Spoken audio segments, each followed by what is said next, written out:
नवगछिया के शहीद संतोष के परिवार से मिलने पहुंचे सांसद पप्पू यादव, दिया 1 लाख का आर्थिक मदद, परिवार को दिया मदद का भरोसा। बिहार के भागलपुर जिले के नवगछिया थाना क्षेत्र अंतर्गत इस्माइलपुर पश्चिमी बिट्टा के पछियारी टोला निवासी संतोष यादव ने देश के लिए अपने प्राणों की आहुति दे दी। सोमवार की देर रात जम्मू कश्मीर के नौशेरा सेक्टर में आतंकियों के खिलाफ सर्च ऑपरेशन के दौरान वे शहीद हो गए। इस दुखद खबर से पूरे गांव में शोक की लहर दौड़ गई है। मंगलवार को जब यह समाचार गांव पहुंचा तो हर आंख नम हो गई। शहीद संतोष यादव की शहादत पर पूरे इलाके को गर्व है, लेकिन उनके परिवार पर दुख का पहाड़ टूट पड़ा है। बुधवार को पूर्णिया सांसद और जन अधिकार पार्टी के प्रमुख पप्पू यादव शहीद संतोष यादव के परिजनों से मिलने गांव पहुंचे। उन्होंने शहीद की पत्नी को 1 लाख रुपये का आर्थिक सहायता दिया और आश्वासन दिया कि वह उनके बच्चे की पढ़ाई और पालन पोषण की पूरी जिम्मेदारी उठाएंगे। उन्होंने खास तौर पर शहीद की बड़ी बेटी को दरोगा बनाने का वादा किया। इस दौरान उन्होंने केंद्र और राज्य सरकार पर निशाना साधते हुए कहा, जब तक सरकार 4 करोड़ का मुआवजा राशि, शहीद की पत्नी को सरकारी नौकरी और सभी बच्चों को भविष्य में रोजगार नहीं देती, वे चुप नहीं बैठेंगे। उन्होंने सरकार से सवाल किया, आखिर कब तक देश के जवान यूं ही शहीद होते रहेंगे? नेता सिर्फ बयानबाजी करते रहेंगे। गांव में पप्पू यादव के आगमन पर भारी भीड़ उमड़ पड़ी। उनके सुरक्षा कर्मियों को कड़ी मशक्कत करनी पड़ी। उपस्थित लोग एक सुर में कह रहे थे, संतोष यादव अमर रहे, जब तक सूरज चांद रहेगा संतोष तेरा नाम रहेगा। संवेदना की व्यक्त नहीं किया हिंदुस्तान के कोई लोग। हमारा सरकार से मांग है, परिवार को अविलंब नौकरी, इस रोड का नाम शहीद संतोष के नाम से आदमकद मूर्ति और 4 करोड़ रुपया इस परिवार को।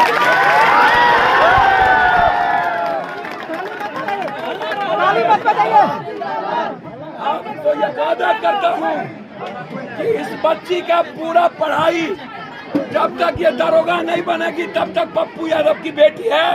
यह परिवार पप्पू यादव का ही है। शहीद संतोष अमर रहे, शहीद संतोष अमर रहे। भैया, मैं अभी राजनीति नहीं करूंगा। मैं उनसे सिर्फ इतना कहूंगा, जो तिरंगा यात्रा निकालते हैं उनसे पूछिए कि सीज फायर किस व्यापारी के लिए रोका गया। उनसे पूछिए। मैं उनसे ये जानना चाहता हूं हर परिस्थिति में कि जरा आप हमें एक बात बताइए कि आदरणीय नरेंद्र मोदी जी, आप ने कहा कि हमारी सेना ने शौर्य दिखाया, आप उसका भी राजनीति करने का प्रयास किए।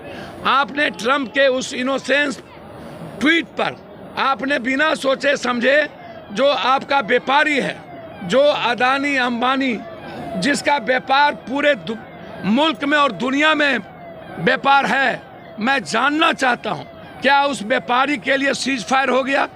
सीज फायर किसके लिए? जब देश आपके साथ था, हम एक ही उम्मीद थी, हम पीओके लेके रहेंगे, आतंकवाद को मिटा के रहेंगे। एक तो 15 दिनों के बाद हमारी सेना को इजाज़त मिली और हमारी सेना ने अपना शौर्य दिखाया, लेकिन फिर 4 दिनों के अंदर ही हम अपने आत्म स्वाभिमान, अपने आत्म सम्मान के साथ, हम ट्रंप के कहने पर, जो ट्रंप शहबाज को सबसे अच्छा प्रधानमंत्री कहता है, जो ट्रंप कहता है मैं पाकिस्तान, आतंकवादी पाकिस्तान के सरकार के साथ भी हूँ और भारत के साथ में भी हूँ। चाइना कंप्लीट रूप से पाकिस्तान के सपोर्ट में खड़ा हो और उसके बाद हम चाइना के खिलाफ लड़ने की हिम्मत ना करें। उसके बाद चाइना की जो ज़मीन मेरी ले ली है वो लेने की हिम्मत ना करें।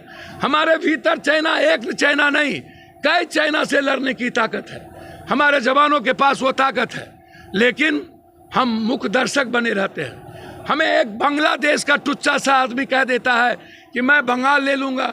हमें एक श्रीलंका का आर्मी चीफ कह देता है, उसका श्रीलंका का, कि मैं यदि पाकिस्तान पर वार करोगे तो मैं नॉर्थ ईस्ट ले लूँगा। और हम चुपचाप रहते हैं। बारे बार हमें कोई धमका दे, जब मन आए नेपाल धमका दे, जब मन आए श्रीलंका धमका दे, जब मन आए बांग्लादेश धमका दे। हम पाकिस्तान मेरे कुत्ते के बराबर में पाकिस्तान की सेना और पाकिस्तान की सरकार और आतंकवादी नहीं है। हम दुम हिला के जाने वाले हैं। हम पाकिस्तान मेरी बराबरी कब्जा ही नहीं कर सकता, लेकिन हम हमेशा पाकिस्तान को बराबरी में ला के रहते हैं। हमारी बराबरी चाइना नहीं कर सकती, हमारी बराबरी अमेरिका नहीं कर सकती है, लेकिन हम हमेशा उस गंदे देश को अपने सामने खड़े करते हैं